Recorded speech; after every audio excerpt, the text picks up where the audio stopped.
Le traversier du Niagara. En 1911, tout en profitant du succès du ferry Montoulia, Torres Quevedo se rend au Canada, en compagnie de Valentin Gorbenia, pour étudier la possibilité de construire un deuxième ferry sur la rivière Niagara. En 1913, des permis furent accordés et en 1914, la société espagnole, The Niagara Spanish Aerocar Company Limited, fut enregistrée au Canada. Avec des capitaux espagnols, un projet espagnol, de Leonardo, un ingénieur en construction espagnol, Gonzalo, son fils, un administrateur espagnol, Antonio Balsola, et une future exploitation commerciale espagnole, la construction de l'aérocar commencerait en 1915 et l'inauguration en essai aura lieu le 15 février 1916.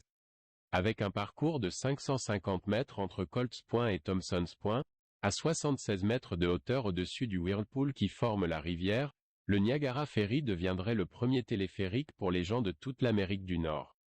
Le Niagara Spanish Aerocar a été officiellement inauguré le 8 août 1916, marquant le début d'une opération commerciale très compliquée en raison des effets de la Première Guerre mondiale, à laquelle le Canada participait et à laquelle les États-Unis entreraient l'année suivante.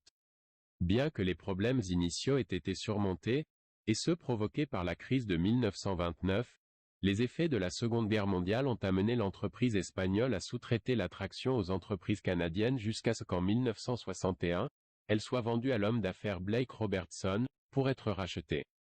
En 1968 par la Commission des parcs du Niagara, qui exploite le traversier depuis lors.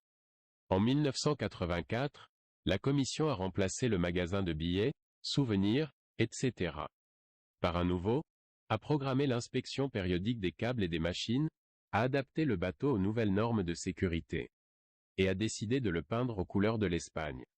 Drapeau qui continue de fonctionner aujourd'hui, plus de 100 ans après son inauguration, bien que l'Espagnol soit remplacé par Whirlpool Aerocar, en référence à l'emplacement.